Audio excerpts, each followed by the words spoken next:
Hay coches que marcan una época, sí. Y luego están los que la definen, casi a fuego y furia, ¿no? Máquinas tan extremas, tan indomables, que sus apodos resuenan décadas después, con esa mezcla de admiración y escalofrío. Totalmente. Hoy hablamos de uno de esos mitos, la viuda negra, el Widowmaker. Uf, Un nombre que evoca los excesos, la potencia desbocada y, bueno, seamos sinceros, el peligro de los años 70 y 80. ya ves. Nos sumergimos a fondo en la historia del Porsche 911 Turbo, código interno 930. Y ojo, que esto no es un deportivo más en la línea del 911. Fue el primer superdeportivo turboalimentado de producción en serie. Toda una declaración de Porsche. Y una bestia. Una bestia que desafiaba a quien se atreviera a ponerse al volante. Exacto. Y para entender la magnitud del 930 hay que viajar un poco, ¿eh? A 1973. El panorama, la verdad, no era muy bueno para los coches de altas prestaciones. No, para nada. La crisis del petróleo golpeaba fuerte y las normativas anticontaminación, las de seguridad, sobre todo las que venían de Estados Unidos, se ponían cada vez más duras. Muy rápido, además. Muchos daban por muerto al deportivo puro. Eso es. Porsche, con el 911 como buque insignia, pues se enfrentaba a un futuro un poco incierto. Necesitaban una jugada maestra, no solo para sobrevivir, sino para, bueno, reafirmar su dominio. Y la respuesta, pues, como tantas veces en Zuffenhausen, vino de los circuitos. ¿Y qué respuesta fue esa?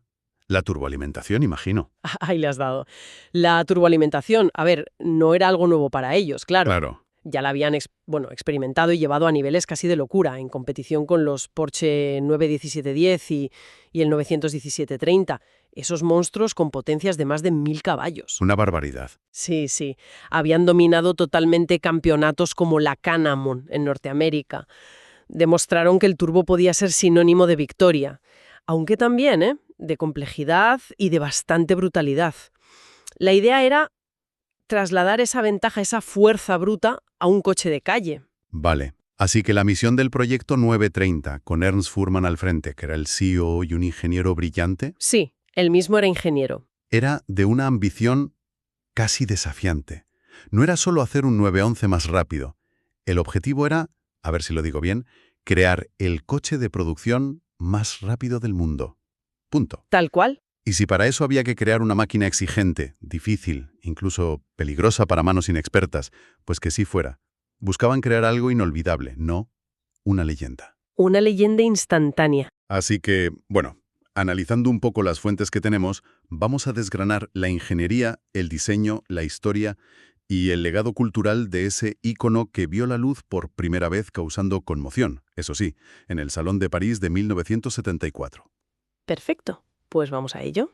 Empecemos por el corazón, el motor. Seguía siendo el clásico 6 cilindros boxer refrigerado por aire, pura seña de identidad de Porsche. ¿El Flat Six? Eso es. Pero con un invitado, muy especial, un turbocompresor. La primera versión, la del 75, tenía 3.0 litros y venía bastante directa del motor del Carrera RSR Turbo de competición. Las cifras, 260 caballos y 343 Nm de par. Cifras que, si las pones en contexto, para mediados de los 70 eran demoledoras. Sí, sí. Piensa que un Ferrari 308 GTB de la época pues rondaba los 240, 255 caballos. El Lamborghini Countach LP400, el original, daba unos 375 cb. Pero claro, era un B12 exótico, muchísimo más caro. Otro mundo. Exacto. El 930 ofrecía prestaciones de supercoche en un paquete, bueno, relativamente compacto y reconocible, ¿no? Como un 911. Pero más allá de los números, lo que de verdad lo definía era cómo entregaba esa potencia. Y ahí el responsable era un único y gran turbo KKK. Kunle Top en Kausch. Eso. Y ahí es donde entra el famoso o infame turbolag, ¿verdad? El legendario Turbolag. Cuéntanos. Pues exactamente, a ver. Estamos hablando de tecnología turbo de primera generación en un coche de calle. Sin la sofisticación de las wastegates modernas, sin geometría variable, sin la gestión electrónica que hoy pues damos por sentada. Nada de eso. Nada. El resultado era un comportamiento muy binario. O sea, por debajo de unas 3.000, 3.500 revoluciones, el motor se sentía tranquilo, casi atmosférico, incluso un poco perezoso, ¿sabes? Ajá. Pero al cruzar ese umbral, ¡zas! Cuando los gases de escape por fin hacían girar la turbina a tope, la sobrepresión entraba de golpe. No era una progresión suave. Era un interruptor, on-off. Exacto. Era una explosión. Una patada brutal que te pegaba al asiento y que, bueno, si te pillaba en mal momento, como en mitad de una curva, podía tener consecuencias, digamos, interesantes. Suena a que exigía concentración máxima, pero máxima. Totalmente. Y la historia no acabó ahí, claro. En el 78, Porsche decidió que 260 caballos, pues no eran suficientes. Nunca es suficiente para Porsche. Parece que no. Introdujeron una evolución clave. El motor creció a 3.3 litros. Pero el cambio más gordo fue añadir un intercooler aire-aire, esa rejilla tan característica bajo el alerón. Sí, la bandeja. Enfriar el aire comprimido por el turbo antes de que entrara al motor.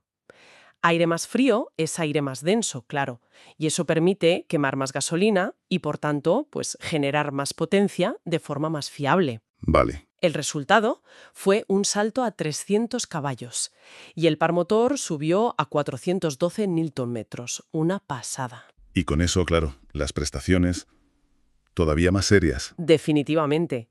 El 0 a 100 km por hora bajó a unos impresionantes 5,3 segundos y la velocidad máxima oficial 260 km por hora, aunque muchas pruebas de la época superaron esa cifra, ¿eh? Me lo imagino. Se consolidó, sin discusión, como el coche de producción alemán más rápido y uno de los más veloces del mundo, y mantuvo ese título varios años. Ahora, claro, toda esa potencia era, inútil o directamente peligrosa si el chasis no estaba a la altura. ¿Cómo intentaron domar a esa bestia? ¿Qué hicieron en el bastidor? Pues partieron, obviamente, de la base del 911 de la época, que ya era buena, pero las modificaciones fueron muchas. Lo más visible, las vías ensanchadas, delante y detrás, buscando más estabilidad, más aplomo. Y eso obligó a los pasos de rueda. Claro, los pasos de ruedas sobredimensionados tan míticos. Y para llenar eso, pues neumáticos mucho más anchos, 205 delante y unos enormes 225 detrás en el 3.0 inicial. Luego crecieron más. Las suspensiones también se tocaron. Barras de torsión más gruesas, amortiguadores Bilstein más firmes, barras estabilizadoras más gordas. Y los frenos, por supuesto, heredaron componentes directos del 917 de carreras, discos ventilados y perforados en las 4 ruedas, algo muy avanzado para la época. Pero, a pesar de todo eso, la física es la física. La configuración de motor trasero seguía ahí, ¿no? Ese era el verdadero desafío, el meollo de la cuestión. Ese era el quid, sí. Y lo que definía su carácter tan único y exigente. Con todo el peso del motor y la transmisión colgando por detrás del eje trasero, la distribución de masas era peculiar. Un 40% delante y un 60% detrás, más o menos. Que tiene su ventaja. Claro, tiene una ventaja clara. Una capacidad de tracción brutal al acelerar en recto. Las ruedas traseras soportaban mucho peso y eso las ayudaba a agarrarse al asfalto cuando el turbo desataba el infierno. Pero en curva. ¡Ay, en curva! La cosa cambiaba. El famoso efecto péndulo, pero magnificado por el turbo. Exacto. Imagina esa masa concentrada atrás. Si entrabas en una curva y, pues, por miedo o por un error, levantabas bruscamente el pie del acelerador, ¡pum! El peso se transfería hacia adelante, la trasera se aligeraba y el coche tendía a pivotar sobre sí mismo de forma muy, muy brusca. Sobreviraje. Es el sobreviraje por deceleración, sí. Pero en el 930, con esa distribución de pesos y la potencia esperando entrar, era especialmente violento.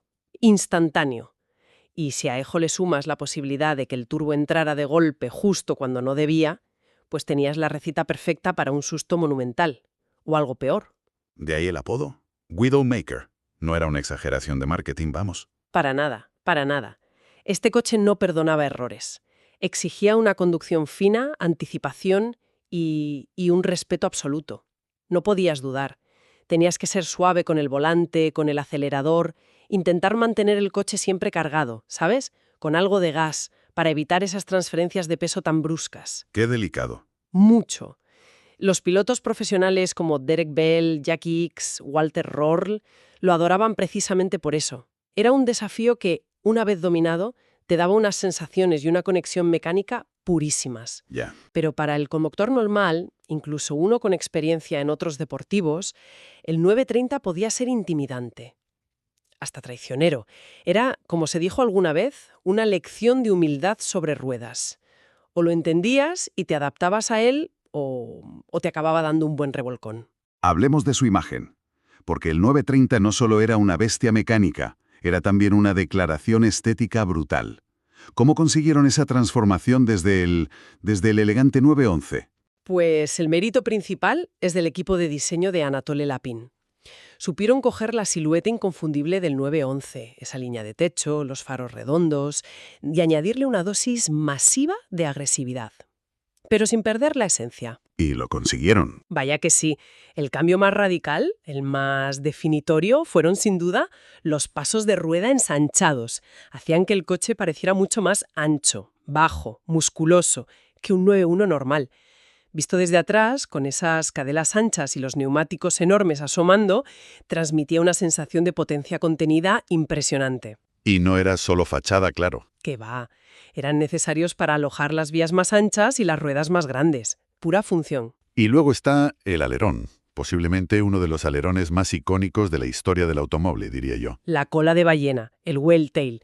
En el 3.0 litros inicial ya era grande, pero con la llegada del 3.3 y la necesidad de meter ahí el intercooler, creció hasta convertirse en la famosa T-tray, la bandeja de té, por su forma más plana y elevada. Jaja, sí. Y su función era doble y crucial.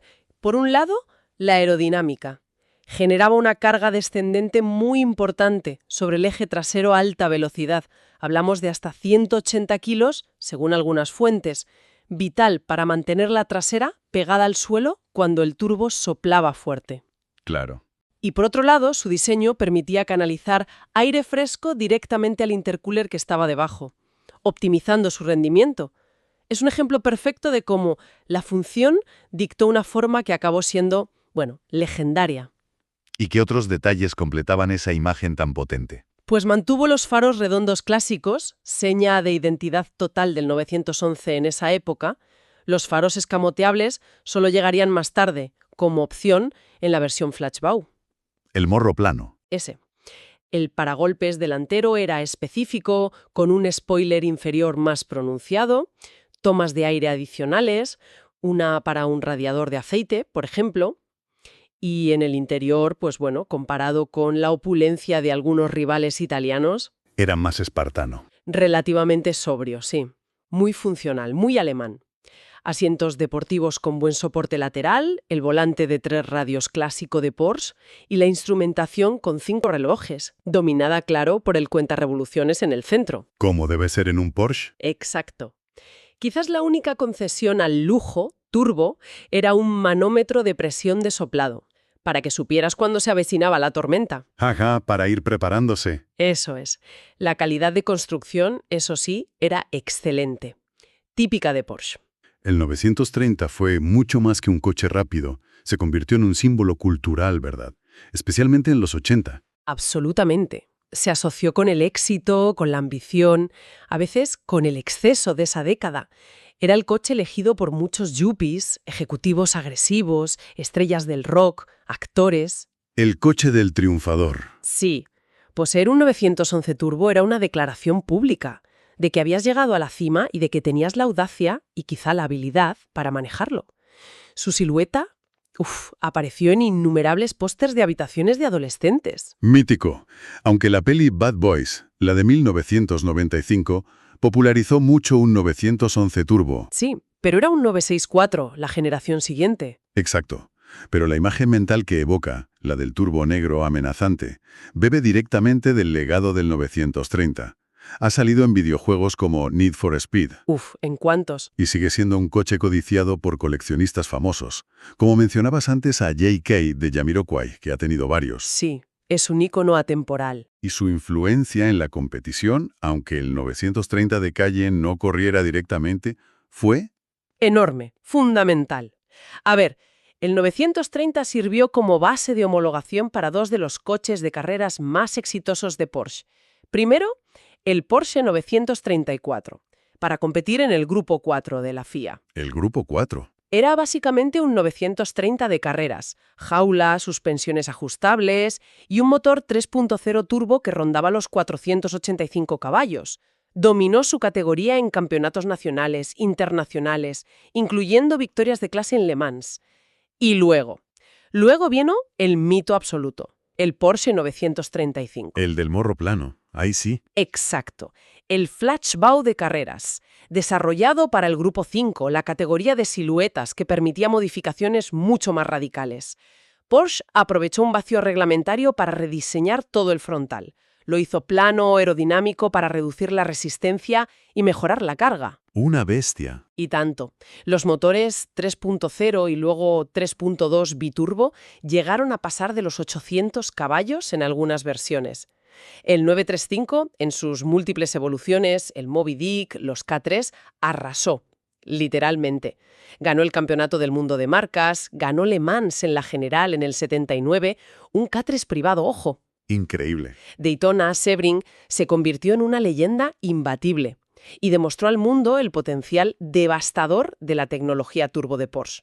Y claro, mucho de lo aprendido con los 934 y 935 volvió al 930 de calle en forma de mejoras. Se retroalimentaban. Totalmente. Y todo ese linaje de competición, sumado a su carácter único, pues explica por qué hoy el 930 es un clásico tan venerado y cotizado. Se fabricaron unas 21.589 unidades más o menos entre 1975 y 1989, que no es una cifra enorme para tantos años. No, la verdad. Los primeros 3.0 litros del 75 al 77 son especialmente buscados por su pureza original, menos peso, producción más limitada, menos de 3.000 unidades. Los más puros. Podría decirse. Los 3.3 posteriores son más potentes, más utilizables, gracias al intercooler, pero quizá menos salvajes. Lo interesante es cómo ha cambiado la percepción, ¿no? El coche que una vez fue temido por peligroso ahora es idolatrado como la quinta esencia del 911 turbo analógico. El último de su especie. Casi. Una experiencia de conducción pura, mecánica, sin filtros, antes de que la electrónica y las ayudas masivas empezaran a domesticar a los superdeportivos. Y hablando de versiones especiales y rarezas, tenemos que mencionar el Flashbau o Slant Nose de fábrica. Que no todos eran coches de carreras modificados, ¿eh? Correcto. A partir del 81, más o menos, inspirados por el éxito y la imagen de los 935 de carreras, Porsche empezó a ofrecer la opción del frontal plano con faros escamoteables para el 930 de calle, a través de su programa Sonderwunsch. Deseos especiales. Exacto. Un departamento para satisfacer las peticiones más exclusivas y personalizadas de los clientes más ricos. Convertir un 930 en un Flashbau era una opción carísima. Podía añadir casi un 50% al precio base del coche. Tela. Mucho. Se estima que solo se fabricaron unos 948 ejemplares de fábrica con esta configuración, entre el 81 y el 89. Así que son extremadamente raros y valiosos hoy en día. ¿Normal? Y para ilustrar lo desafiante que era este coche incluso para gente con manos, está la famosa anécdota de Steve McQueen. Ah, sí, es una historia fantástica. Lo dice todo. Steve McQueen, el King of Cool, icono del cine, apasionado de los coches, de las motos, piloto bastante competente él mismo. Le raba el mango. Y tanto. Pues se compró uno de los primeros 930 Turbo 3 en el 76. Un ejemplar precioso, en colores late grey. Sobre el papel, el coche perfecto para él. Rápido, icónico, con pedigrí. Suena ideal. Pues la leyenda cuenta que tras experimentar varios sustos importantes con el sobreviraje impredecible y la patada del turbo, el propio McQueen decidió que era demasiado indómito. Incluso para él. Vaya. Lo devolvió al concesionario al poco tiempo y lo cambió por un 911 Carrera 3.0 atmosférico. Un coche rápido, sí, pero mucho más predecible, más dócil. Si el mismísimo Steve McQueen consideró que el 930 era too much... Te da una idea del nivel de respeto que imponía esa máquina. Exactamente. Queda claro entonces, el Porsche 911 Turbo, el 930, es mucho más que la suma de sus partes. No es solo un coche rápido, es una declaración de principios sobre la velocidad, una filosofía sobre ruedas. Representa una era en la que la conexión entre el conductor y la máquina era directa, brutalmente honesta, sin las redes de seguridad electrónicas que hoy, pues, damos por sentadas. Mm. Un tiempo en el que para sacar todo el potencial tenías que estar a la altura, entender sus reglas y dominarlo con habilidad, coraje y, sobre todo, mucho, mucho respeto. Es sin duda el testamento de una ingeniería audaz, casi temeraria, que puso la emoción pura, la búsqueda del rendimiento absoluto, por encima de la facilidad de conducción o la seguridad pasiva. Eligieron deliberadamente crear una leyenda, aunque eso implicara cierto peligro inherente. Fue una apuesta fuerte. Y les salió bien. Podría considerarse el último gran aullido del 911, verdaderamente analógico y salvaje, justo antes de que la tecnología, la tracción total, la electrónica, comenzaran a refinar y quizás a diluir un poco la experiencia turbo en las generaciones siguientes. Una leyenda indiscutible del asfalto, forjada a fuego y presión de soplado. Y todo esto nos lleva a una reflexión final, quizá para quien nos escucha. Vivimos en una época de hipercoches, con cifras de potencia, de aceleración, que ridiculizan a las del 930, ¿no? Pero que también están repletos de sistemas de asistencia, modos de conducción, filtros electrónicos, que nos protegen de nosotros mismos y, en cierto modo, nos aíslan de la mecánica pura. Es verdad. Al mirar atrás a máquinas como el 930, ¿no sentimos que quizás hemos perdido algo esencial en esa búsqueda de la perfección tecnológica y la seguridad total? Se echa de menos esa conexión visceral, esa danza exigente y a veces peligrosa entre piloto y máquina, que definía leyendas como la Viuda Negra.